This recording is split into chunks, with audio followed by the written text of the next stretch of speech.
You are listening to the Take a Step podcast, where we help growth-minded young professionals live every day on purpose. My name is Josh Johnston, and today I get to sit down with the 31st Mayor of Woodstock, Georgia, Michael Caldwell. Michael's an entrepreneur himself, and he is so passionate about the work he gets to do in this city and the brand he's building here on really building a city that feels like home. It's cool to hear the vision behind that, and Michael's a small business mind, so we have a great conversation around what it takes to be a business owner that actually lasts and builds a solid brand within the community, which a lot of that comes with networking, which we have a great conversation about. We have a great conversation about really pursuing a life that's in line with your passions and how that takes, pursuing what's uncomfortable at times. So I know you guys will enjoy this episode. With that said, let's take a step.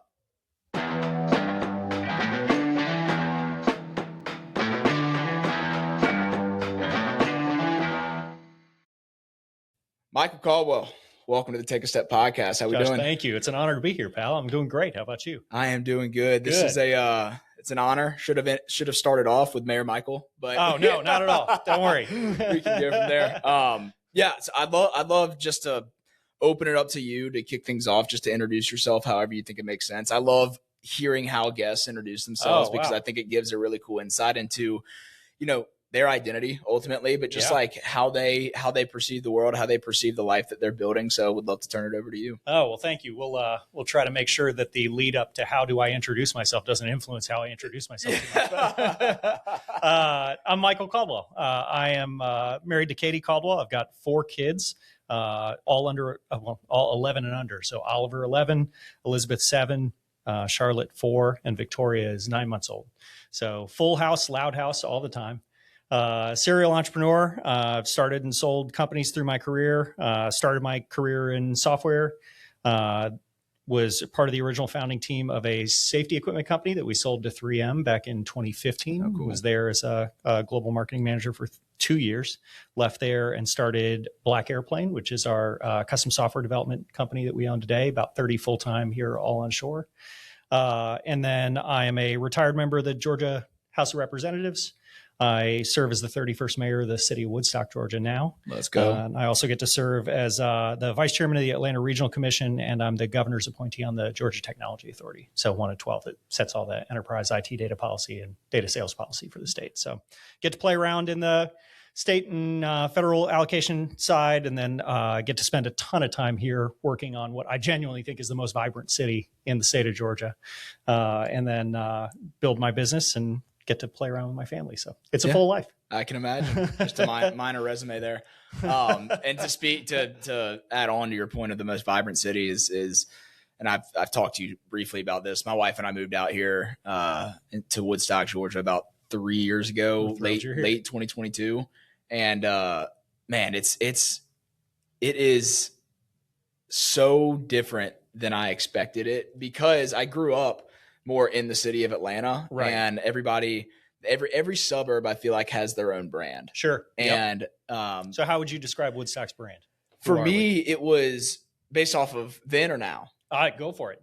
Okay. Well, back then, I would say non-existent, right? Because it was like all I knew when I was growing up, which was early 2000s. Yep. Alpharetta was blowing up. Alpharetta was starting to turn into Milton a little bit. You had the mecca of Gwinnett, which is, sure. I feel like I think of Gwinnett now, and there are pros to it, but I feel like it's this vast array of industrial looking developments. And right. For me, and this is my personal opinion, not to offend anyone from Gwinnett, but it feels not very homey. Sure. When I moved out here, it was funny. We had some friends, my wife and I got married. Because of my work, we were living in Sandy Springs, so basically in town, for our first year of marriage. And we were trying to figure out where we were going to live, because her family lives a little bit further north of the city. So we were going to try to find what suburb we wanted to look at, because I was ready to get out of Atlanta. My last year there was 2020, and there was a bunch going on. It was a time in Atlanta. Yep. So I was ready to get out of there. My wife's from a tiny little town, so she was just as eager as I was. But we had friends that lived in Canton, and they were like, "Hey, y'all come meet us out. We'll meet you down in Woodstock." And this was early spring or late spring, like early summer of 2022. We met at Reformation in downtown. I mean, classic. Yep, right in our backyard. And we come out, and there are families everywhere, dogs running around. live music, open container. And it is just like you said, as vibrant as I could imagine. And my wife and I are like, this is incredible. And if we want to get to a Braves game, we can go there in 20 minutes. So we're like, it's not too far away. Like we made the drive up to meet them for dinner. So it wasn't too far away. And, bought a house a month later. I love that. I love that. And we got here and bought a place. We saw it as kind of our 3 to 5 year home on saying, hey, will we like this area? Right. We just bought our second house and probably won't ever leave. Outstanding. Yeah. Outstanding. So that's a testament to how we perceive the city and where we see the vision for it. But I'd love to ask you a little bit, just because you've been very involved in the development, especially recently. How long have you been in office as mayor? Yeah, this is my 5th year. So I just won re-election for the mayorship last year. I spent 8 years in the Georgia House of Representatives prior to that. So I've represented the area for now, the last 14 years or so. Very cool. It's home. It's home. So, and that's our city's mission. We are building a city that feels like home. So, I think that means lots of different things to lots of different people. You keep saying unexpected. Our brand, we call it a city unexpected. Yeah. And I think it surprises people. It's one of the most visited cities in the Southeast now. We had 34 million visits to the city last year. For those of you who aren't familiar with Woodstock, it is one of the safest cities in Georgia, one of the most visited in the Southeast, 40 something bars and restaurants walking distance from the center of town. Just an absolutely incredibly vibrant, exciting place where if you like beer, art, and balanced budgets, you're going to have a great time in Woodstock, right? So we love our city. We love our home. That's not the first time you said that. It is not. It is my, we'll call it the mayor's unofficial tagline for Woodstock. But I love this city. I grew up a little bit all over, but this is where I went back half of elementary school here. I went to middle and high school here. I married my high school sweetheart. That's cool. Both sets of our parents moved out, and we stayed because this is where we want to raise our family. It's where God pays attention. That's where you want to be. Yeah, I love it. Well, one of the things that we talk a lot about through the Take a Step brand, it's really kind of evolved into the core brand message through Take a Step, is that you find clarity through your actions. Your action produces clarity. Oh, I like that. And one of the things I'd love to ask you about is, when you first took office, I can imagine excitement, big vision for what you want to do, change you want to have an impact on. How has that vision evolved over the past 5 years? Great question. Let's say it's matured. I think it has matured, and it's also gotten more ambitious all at the same time. So Woodstock, the beauty of Woodstock is it's the result of a lot of people's really great work. So everybody wants to take credit for what's happening in Woodstock, which is actually, I think, a really good indication of a place that is actually doing well. Yeah. Right. So everybody wants to be tied into the reputation of the brand, and just about everybody deserves a portion of that. And that's what I like about this place. There's no one actor who did the great work who made Woodstock. Yeah. And so Woodstock, by all rights, should be a forgotten railroad stop. We are not the county seat. We're one of very few counties in the state whose economic center and largest city is not the county seat. Canton's our county seat, but we are the largest city by population as well as by economy here in the county. We're about 3% of the total geography in the county, 14 or 15% of the population. 3% of the geography. Yeah. So every time you hear we've cut down every tree in Cherokee County, we could only cut down 3%.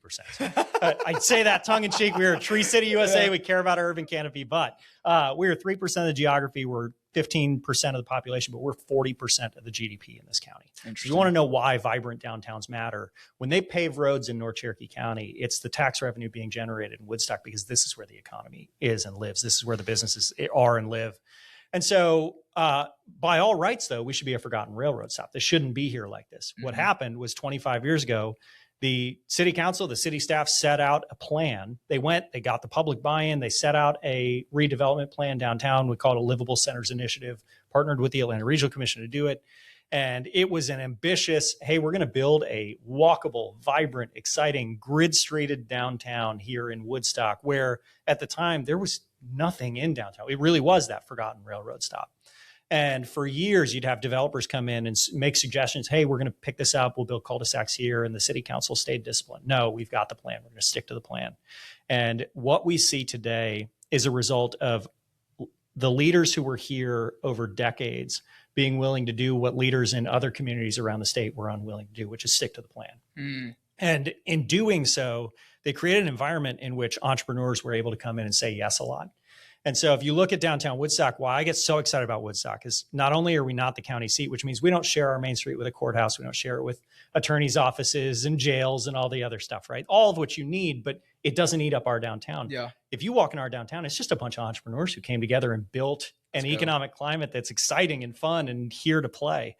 And so we try to approach it with this yes, if attitude of, hey, I'm not here to decide whether or not you have a good idea. I'm here to try to figure out how do I help you make that work in what Woodstock is and should become. Yeah. Right. And so making sure that where our city was 4,500 people in 1990, we're 40,000 today, but there are 120, 130,000 people with a Woodstock address. You've got one of the densest residential and commercial downtowns in the Southeast now here in Woodstock. How do you do what we've done, which is when you walk in downtown Woodstock, it still has that small town charm. It still feels like, that's literally what I say. It still feels like Woodstock. Yeah. And so you get the best of all worlds. I can grab a beer and I can walk to the theater, and yet I still walk around what is one of the safest cities in Georgia. I walk around a city where I can let my kid run 20 feet ahead of me and I'm not worried about it. It's home. And so making sure that as we continue to evolve forward, centering back to that mission of we're building a city that feels like home. So yes, of course, the skyline will change. It already has, and it will continue to. Yes, of course, we're going to see more and different people continue to come in. How do we make sure that it's a place that attracts people who are like-minded, who want to see the same kind of progression in our city? When I started running for mayor, I had a neighbor ask me, how are you going to freeze this thing? Well, you freeze anything, it dies, right? The only constant is change. The thing you want to ensure is that as it changes, it stays true to itself. Yeah. So yes, of course, the Woodstock my kids will inherit will look and feel different than Woodstock, but it should be Woodstock. Yeah. And so how do we define that? To me, that's home. So defining it as a place that continues to serve and thrive and become a place that I don't just want to, what are the first two questions you ask anybody you meet? What do you do? And where are you from? Yep. Where are you from? Where do you live? Right. What we're really asking when we say where you live is where do you sleep? Because most of us do very little living where we live. We get home, we go to bed, we might turn on Netflix for a couple hours to numb that time between doing our life and going to bed. And then we wake up and we leave that place to go do our life. Yeah. Woodstock is a place where I wake up, I get to walk up into town. I get to go around, grab a coffee, walk my kid to the park, go to work, eat at a restaurant, go to church, walk back home, and it's all there in downtown Woodstock. And I love that we are leaning back into that 5,000 years of human development, which is, hey, you should live near where you work, near where you sleep, near where you do your life. If we're going to build home, it's home. It's where we do what we do. So we're building a great place to do life. I love getting to meet the people doing it there because there are more and more of us. And it's amazing to watch how much Woodstock feels so fundamentally different from the cities around the state because people are rowing in the same direction. Yeah. You get people from all different backgrounds, all different. Woodstock's the town where you'll see the 94 Accord parked next to the Aston Martin. Nobody thinks anything of it, right? Like it didn't get dropped down out of Disney World. It isn't. It is a city that organically came up. It's a city where in our we have the most popular free summer concert series in the Southern United States now. Carly Pierce coming this yes, summer. Yes, sir. Baby. Let's go. So last year at just one of our shows, we had 16,400 people. I'm assuming that was Josh. It was Josh Turner. Yeah, yep, that was there. And that was a great show. It was packed, man. So you had, the most inspiring intro of all time by yours truly. That's exactly. And so we had in an amphitheater built for 7,500, we packed 16,400 people. And then in the downtown, in just a couple of blocks of downtown there, you'll have nearly 30,000 people. Yeah. And then they leave and the police report stays empty. And it is just this incredible experience. It's a town that knows how to party, but it's a town that knows how to party like they're going to wake up and see their neighbor again tomorrow. Yeah. So how do you I imagine there are its own challenges with maintaining that, right? Because you want to grow, you want to have the progression that you're talking about. You want to bring in a diverse group of people, but a like-minded group of people that identify home that identify Woodstock as home, but with how many different perspectives, beliefs, backgrounds that you bring in with that growth, how do you maintain that culture that you're trying? Because I think culture is that buzzword that a lot of people cling to. And for me, I'd love to hear how you explain it, but I don't know, like you talk about like I love talking about brand, right? And I was talked about my view of the brand of Woodstock right now, but how do you maintain that brand or that culture, even though it is exploding? It's exploded over the last 10 years and looks like over the next 10, it's going to do double or triple that. Yeah. The beauty about a city like Woodstock, I think, is we've got 250 staff. We've got a council that is just top tier. They are the kind of council that don't agree on everything, but when they disagree, they go grab a beer afterward. And so we all recognize we're neighbors, right? We got to live here tomorrow. And so most southern cities, you find their city council absolutely despise each other, and that's representative government, because most of the people on the street also despise each other. Woodstock, I feel like we've got representative government, and then most of us are rowing in the same direction. We know where we're going. We know who we are.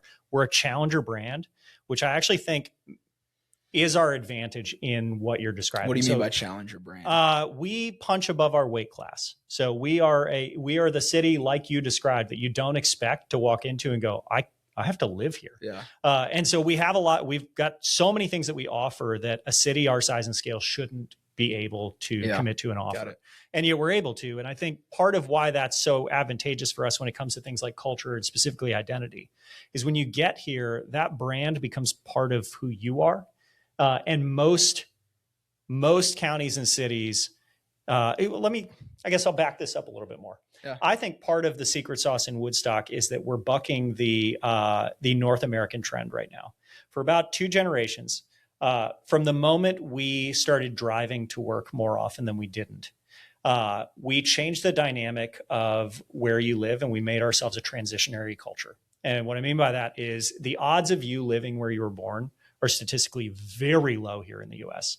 And the odds of you working where you live are even lower than that. And so what happens when you're not from a place and it starts to feel bad? What do?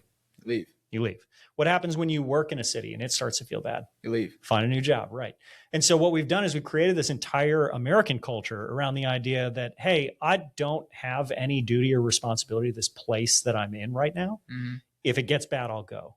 In a place like Woodstock, you show up and you get so excited about what's happening, you ingrain that brand, and I watch people get fiercely protective of it.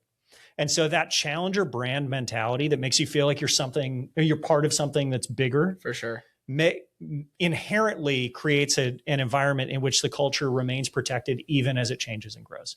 Because everyone who comes in quickly assimilates to this idea that, hey, the day-to-day here doesn't matter. We know who we are, and I'm part of it. And as long as you want to come be part of this, I cannot wait to see you. But if you want to come in and turn this thing over, you're going to feel the pushback of the community who looks around and says, we have a really good thing going here. Yeah. And it's hilarious because I watch Republicans and Democrats sit next to each other and express the same thing together about this city. And that's what I love about this place, is that you described it. We attract people of all kinds, all backgrounds, all ideas, but they walk in and they look around at this and they go, but this, the way I try to describe it to people all the time is the Congress and the General Assembly can argue about letters after the names because we're doing the work. So if every time Congress had a government shutdown, your water stopped turning on, they'd never have a shutdown again. The only reason they can engage in that kind of battle is because the things you and I take for granted from our government get done by your local government. Yeah. And in Woodstock, they're being done to a degree that most people who live here look around and go, I absolutely love this place. Yeah. And that is not just the work of the government. That is the incredible entrepreneurs who make it home. It's the people who walk around and smile and shake your hand when you walk by them on the road. It is the fact that this is a top tier offering city with real infrastructure and real amenities and offerings.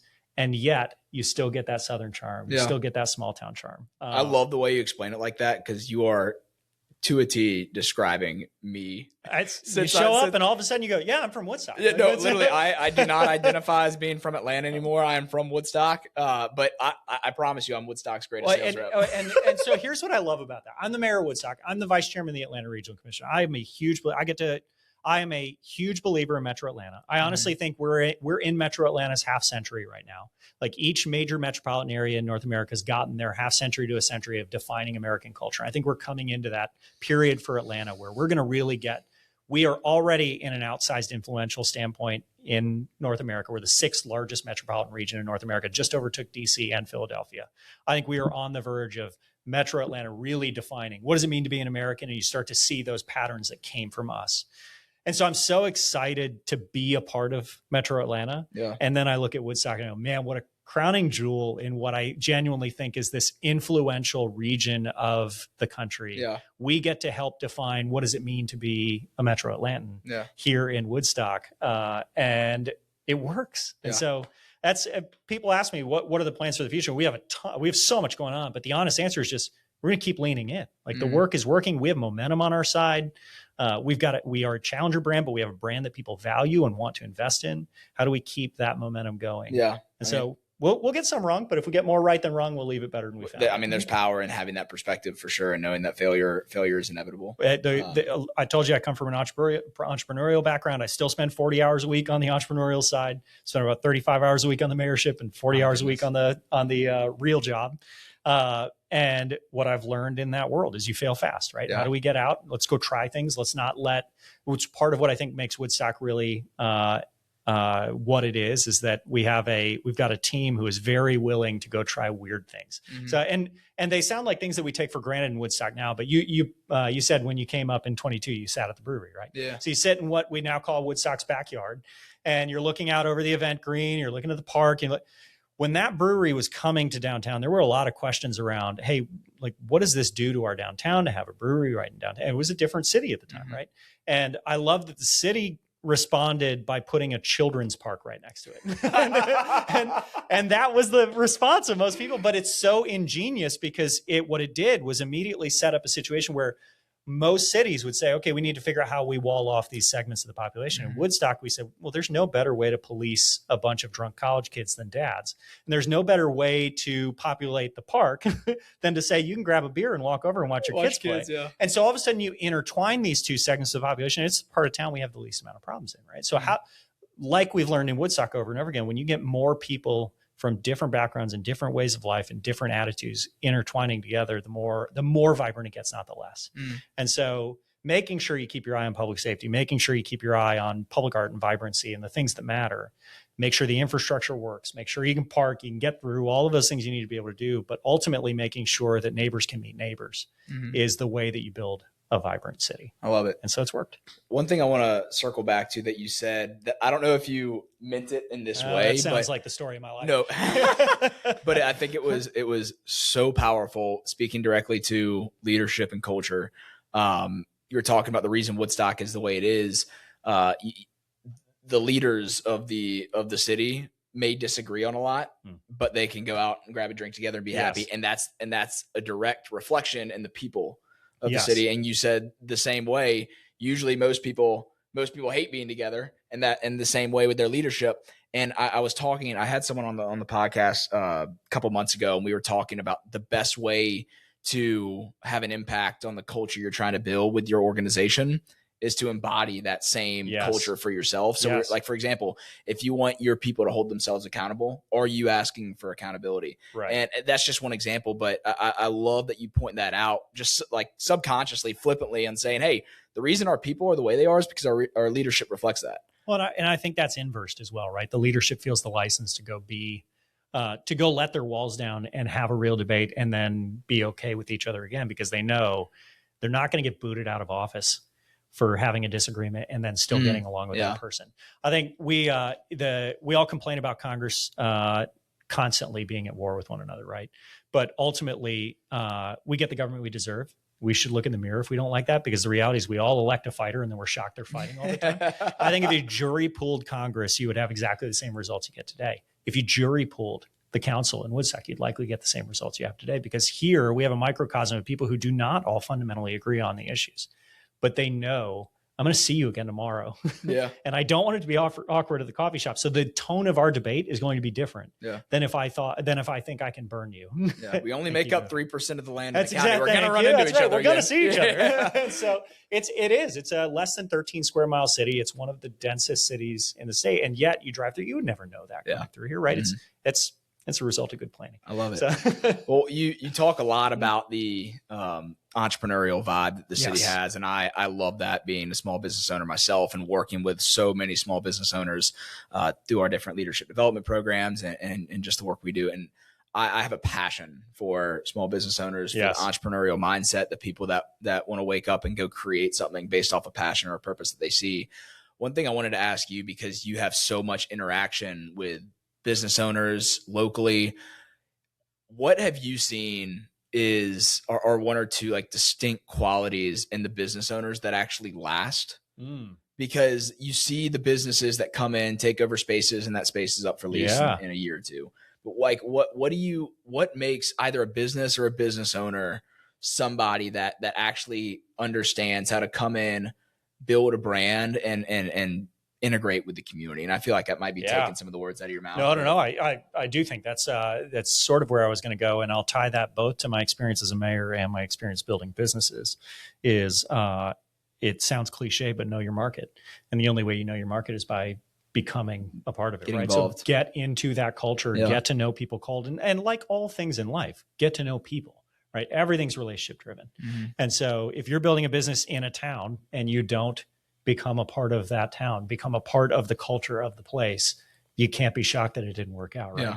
If you build a business in any industry and you don't go get to know the people in that industry, of course you're not going to become a raging success.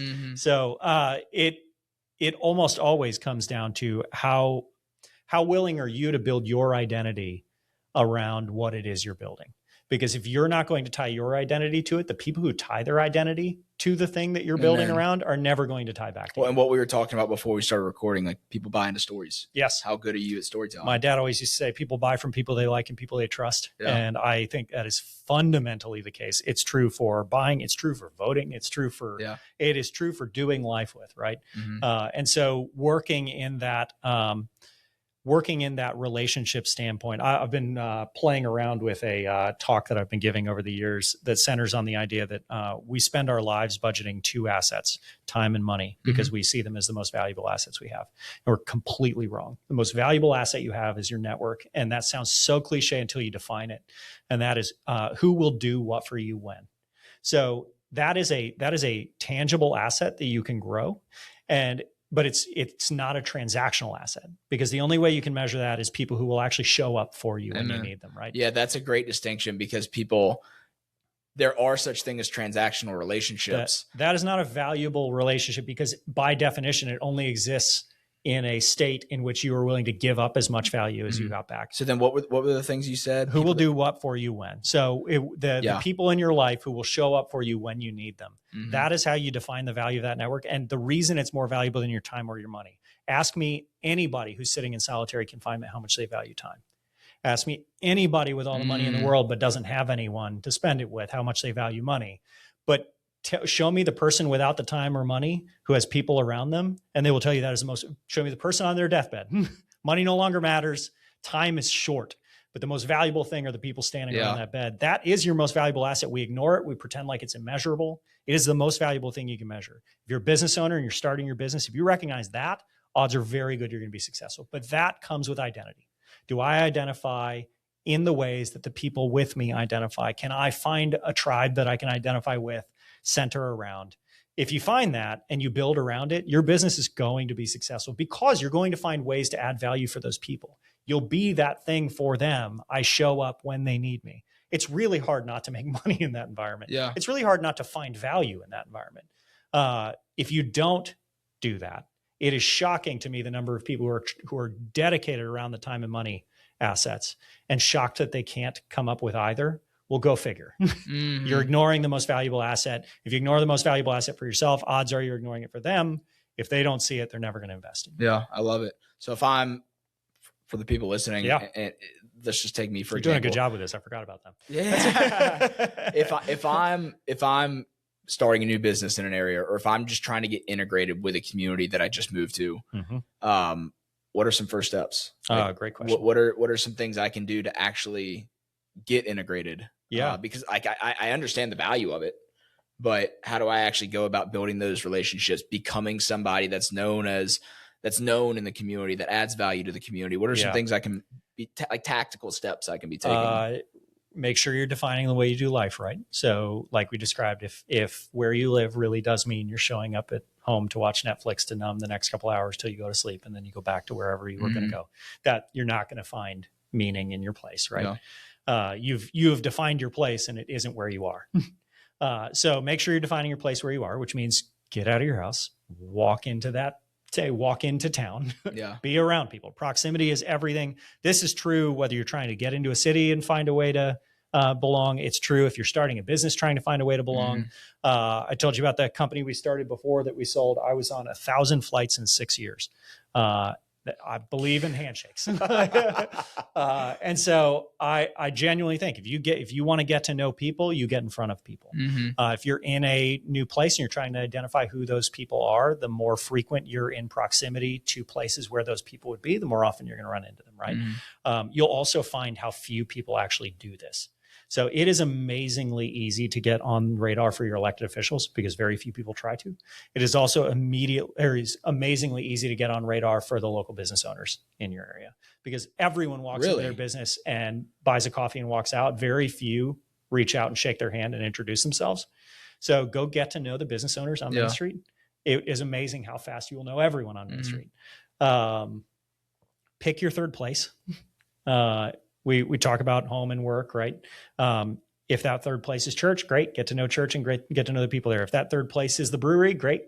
If you want 3 third places, also even better, right? Yeah. But define your places and be there for the people you also see there. If you do those things, it is really hard not to quickly become a mainstay in wherever you are. And once you've done that, again, your identity starts to attach to it. Everyone else attaches you to the identity of the place. And this same principle applies to new communities. It applies to new jobs. It applies to new businesses, new industries. Get to know the players. Make sure they know you. It's not hard to do. Very few people are actually actively trying to do it. That's so good. That's very practical. I'm nothing if not dull and practical. I mean, to not to toot your horn a little bit, but like that's what's missing a lot in the world today. There's a lot of, we live in an information driven economy where it's information. I've heard it said, and I started to repeat it on like over and over is information's never been less valuable. Connection's never been more valuable. I like that. With especially like AI driven, we have access to anything at our fingertips. You want a workout plan, go on ChatGPT. This is the aesthetic I want to build. This is the goal I have. Give me a perfect workout plan. Right. Like, but still people don't stick to it. Why? Because they don't have human, relational, accountable. Yep. Exactly. And so I think in an era where information has never been more accessible, that proves the point why it is so valuable to have the one thing that has never been more valuable, which is human connection, which takes effort. Back to network and relationship. Exactly. The most important asset. And we all pretend like you can't measure it and you shouldn't be trying to grow it. I love it. It's the most important thing you have. So with you, I want to hear, you talked about it a second ago, and I definitely wanted to circle back to it, is you have your political duties, you have your professional duties, and you have your duties as a husband, as a father. This is something I was looking forward to this part of the conversation because I struggle immensely with this. I'm not a big fan of the term balance. No, because I think more in terms of alignment. How do you manage everything you have to do for the city of Woodstock, everything you have to do? I'd love to hear more about your business. Sure. And what you do, all your responsibilities there. And then also you have a beautiful family. Thank you. And credit my wife with that. Yeah. But it's very obvious that there is continuity there. Well, and how do you manage all of that? That's a good question. Poorly. The silly line I always use is, the problem with wearing 2 hats is no matter how cool each hat looks, you look stupid with 2 hats on your head.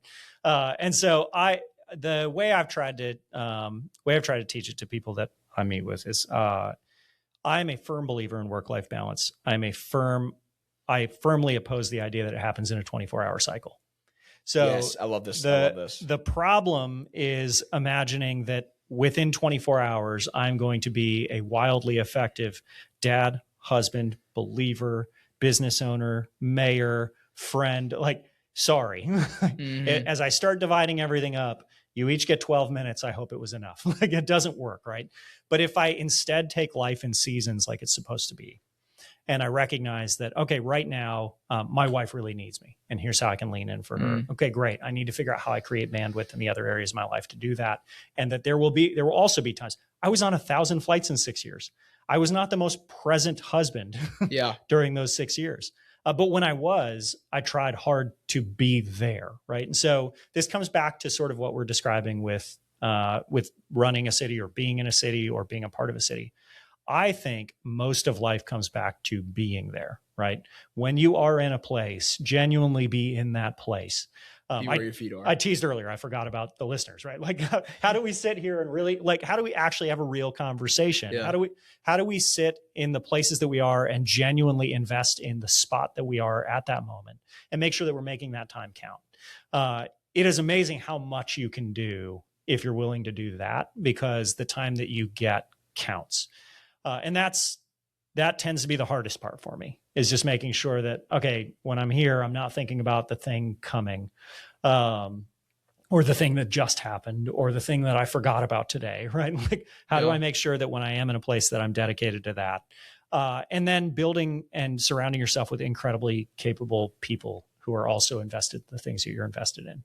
So my wife, when we talked about running for mayor, I had been in the state house for 8 years. I'd lost a state senate race that was really, really ugly and controversial. We'd kind of decided together, yeah, okay, we did the political thing, we're done. Yeah. And then as the mayorship came up, it was Katie who said, hey, that's home. Like, I think we should talk about it.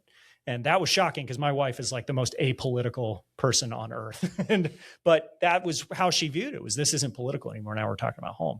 And that made me fall in love with it all over again, right? And so finding partners who are willing to say, when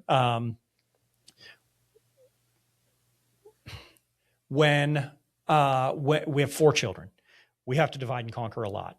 It is a ton of fun that my 11-year-old looks forward to coming to council meetings with me. I'm at the front and I'm bored. Like, he cannot possibly find it entertaining, but he's really proud to get to be a part of the city. And so making sure that you're surrounding yourself with people who are invested in what you're invested in. And if they're not, then you have to question whether or not you're investing in the right things.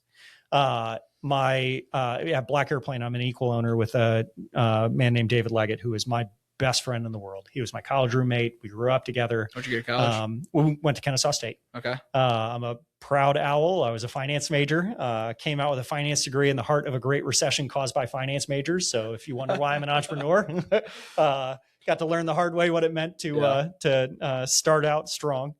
But David's just an unbelievably talented human being. And we've been invested in each other forever. And so we talk about how do our families invest in one another.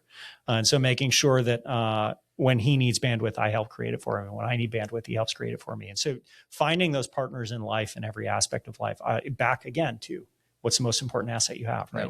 Network, relationship, however you want to describe it in a way that doesn't feel corporate and cliche for you, have at it. Tribe is a great word. How do we tie ourselves to people who will be there when we need them?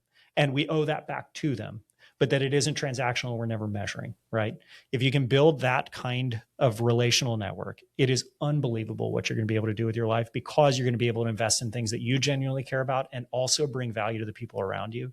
And that, I mean, what else are we called to, right? That to me feels like a really good meaning in life. If I can help make an impact on the lives around me while also making an impact that I desperately care about, what a fun way to get to wake up every morning. Yeah. And so it's funny because when I talk to people about that, I do 40 hours on the private sector. I do about 35 a week on the public sector. And people are like, oh my God, it's like, when do you do anything else? Well, I mean, my first day in the legislature, the House Majority Whip came up to me and he said, Michael, there are going to be days you want to complain about this job. Remember, you didn't just ask for it, you begged for it.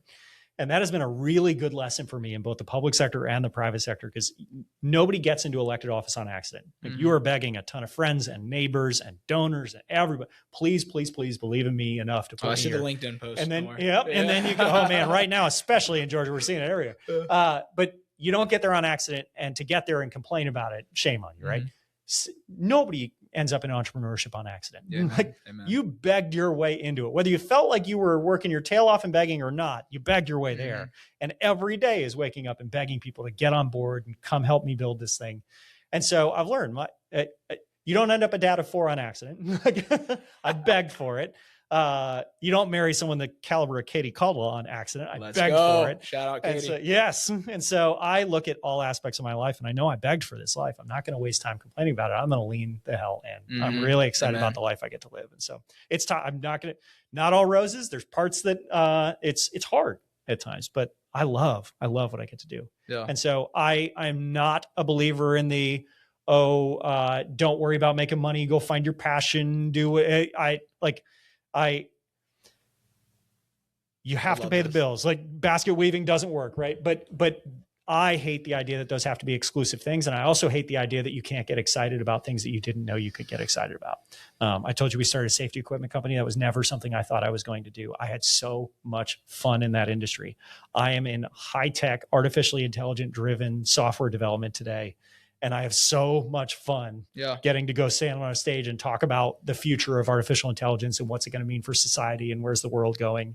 And it's completely different than the stages I was on in a hard hat and steel-toe boots, right? Mm-hmm. But it is so much fun to feel like you're building and adding value. And if you can find those two things and match them together, it's really hard not to feel passionate about what you do. Yeah. And like, this is perfectly on message with what we talk about when we say your action produces clarity. Yes. Is how did you come to the realization, or how did you come to the opportunities from that massive transition from one industry to another to political? Like, can we just spoil for all the listeners that nobody with a resume that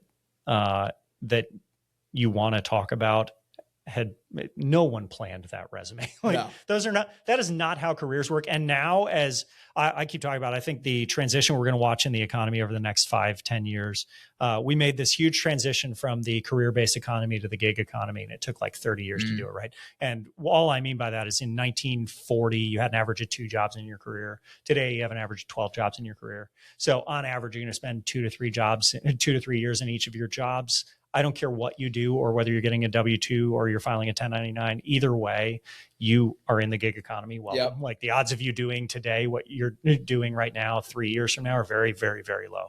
So welcome to the gig economy. You have no idea what you're going to be doing 9 years from now for sure.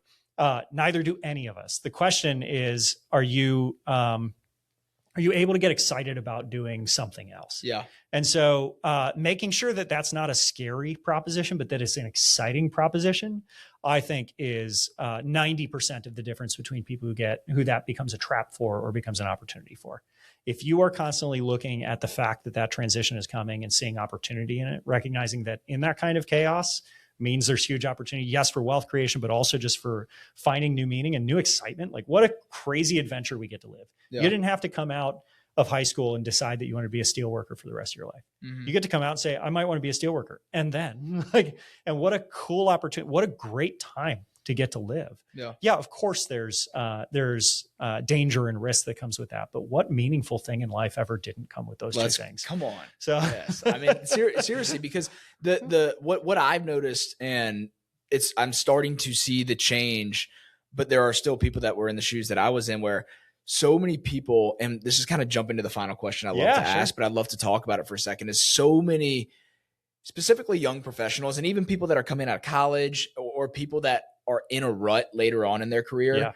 There are a lot of people that feel stuck, that are just kind of waking up, going through the motions. They have these passions. They have things that they think would bring them purpose, but for some cause of fear, whether if it's fear of failure, fear of judgment, fear of not having the perfect plan. There's an essence of the ego that comes into play, but so many people are scared to take action on doing the thing that they know they actually want to do, or feeling this calling that God may have put on their heart, that they because of some lack of certainty, there's no action that's taken behind that. You've nailed the core of it. It is always fear, whether it feels like fear or responsibility. It's always fear. Amen.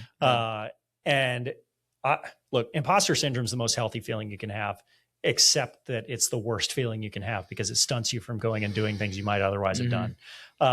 There's a movie called Amazing Grace that covers William Wilberforce and his fight in Great Britain against the slave trade. And there was a line where Pitt the Younger, the to-be prime minister at the time, he was in his young 20s, and he goes and tells his friend William, I'm going to run for prime minister. And William says, nope, you're too young to run for prime minister. He goes, yeah, well, we're young enough to know that it's not, or we're young enough not to know that it's impossible. So we'll do it anyway. And I loved that attitude of just, no, we're not going to let imposter syndrome get in the way right now. We're going to go get to work. And that applies regardless of age. It's just a good principle in life of, hey, I'm not going to stop and pause to figure out all the reasons that this wouldn't work out. I'm going to start because it's something that I'd like to see accomplished.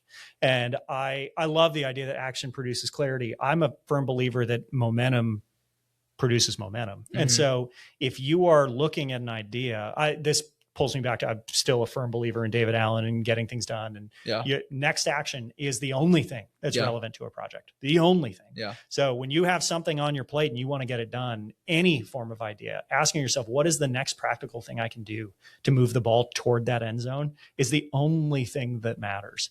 And so I fall back to, there is very little in life that if you decide I'm going to go accomplish this, you're not going to be able to go do. The question is just actually, can I overcome fear, and how much do I actually desire that? Because if you desire it enough, the fear doesn't matter.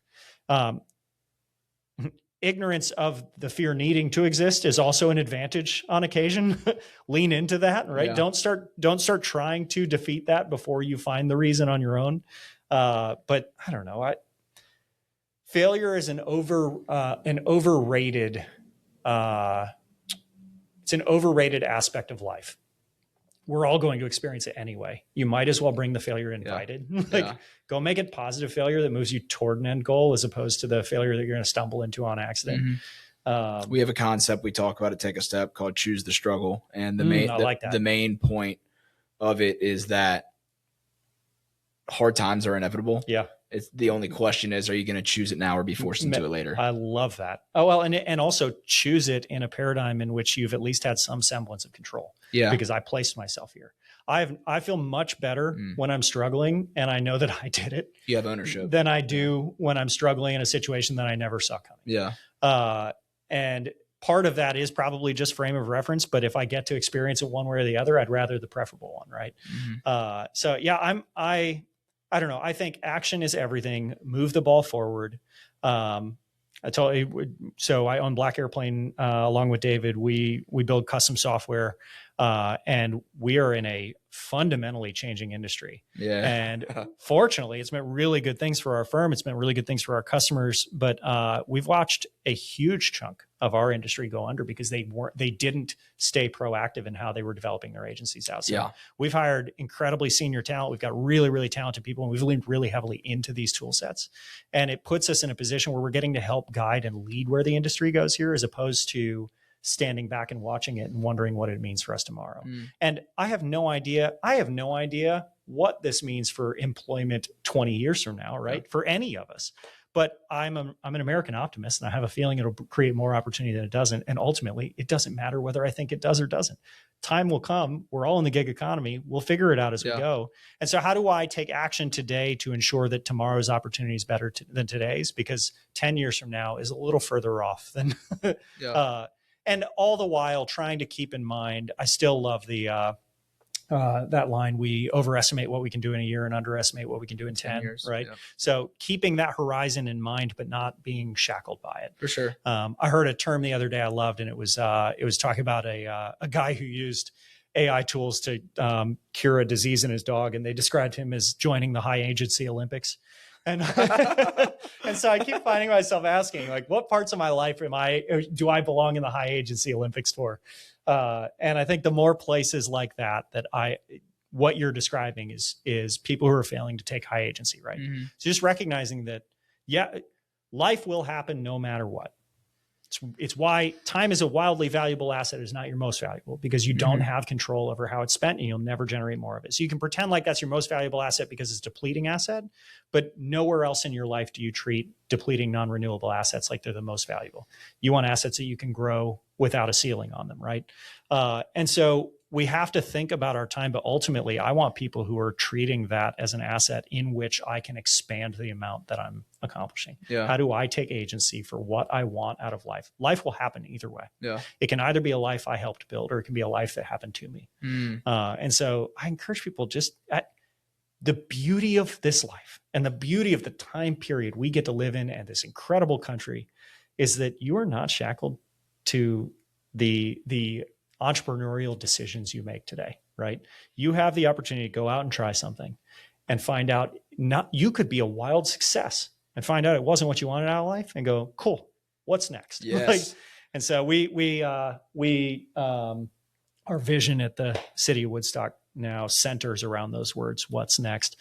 We're relentlessly pursuing what's next and building a thriving community. But the attitude is always, what's next, right? We are never going to claim victory. We didn't finish. This place isn't done. Mm-hmm. We're in the infinite game. And so what's next? What are we doing tomorrow? What are we doing today to build a better tomorrow? You're going to love this because the mission statement I have behind Take a Step is something we talk a lot about. We're redefining the way we view success by shifting our focus from a destination to a process. Yes. Yes. And the thing is that doesn't take away the value from clarifying what that desired destination is, because it sets the foundation, but You're not marrying your fulfillment. You're not marrying the end point to a binary outcome to a certain point in time, because and we see this in so many wild success stories. Why has Jeff Bezos not finished building? Why is Elon Musk still building? Because it had nothing to do with them. The money's amazing, and it's a hell of an incentive. It'll drive you to do 100%. It's a driving force, but a lot of people get to a certain point that they thought was going to bring them fulfillment, and it leaves them depressed because they thought that was going to fill their cup, but they never identified that it wasn't the destination. It was the love of being in the process of being in pursuit. Did you ever, that movie, Wall Street Never Sleeps? It is a terrible example because I'm quoting the bad guy. But Shia LaBeouf's character asks him, what's your number? And he goes, what are you talking about? He goes, everybody has a number. And I usually find it's pretty specific. He goes, more. So that attitude again, though, of it, obviously the outcome's not the end, right? Mm-hmm. It's that, no, I'm in the game. I want to play the game. And I, when I was in the state house, I was the first legislator in Georgia who refused lobbyist money before or after getting elected. And I used to get teased down there a lot about it. And I had some really strict campaign finance rules. And what I always used to tell people is, listen, I understand the argument you're making that the ends justify the means. I'm telling you the means are an ends in themselves. Like the way you do what you do is a result. It is something that you should either be proud of or you should treat as a product of your life. Yeah. And so that's, to me, is what you're describing, right? Is that we are more focused on we're more focused on the game. Yeah. Like, what are we doing and how are we doing it? And if we get those things nailed, we'll be naturally proud of the product. And it may or may not match what we set out to do, but if we're proud of it and it was a life worth living, what more did we want? So right? Good. Yeah. There's an interview. I'm writing my first book right now, and the first chapter of it is Define the Success. Yeah. And there's an interview I came across Tom Brady after his Go Blue. Oh, gosh. I can't get on board with that, especially after 2017. I was born in Ann Arbor, buddy. Oh gosh, 2017, that whole year didn't happen. But after undeniably the best quarterback of all time, undeniable.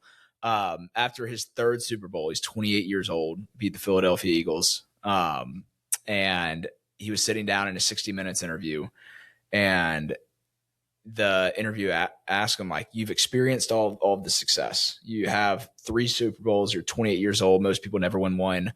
The supermodel wife, all the cars, the houses, all the materialism that any young boy that picks up a football says, that's it. That is the pinnacle. Right.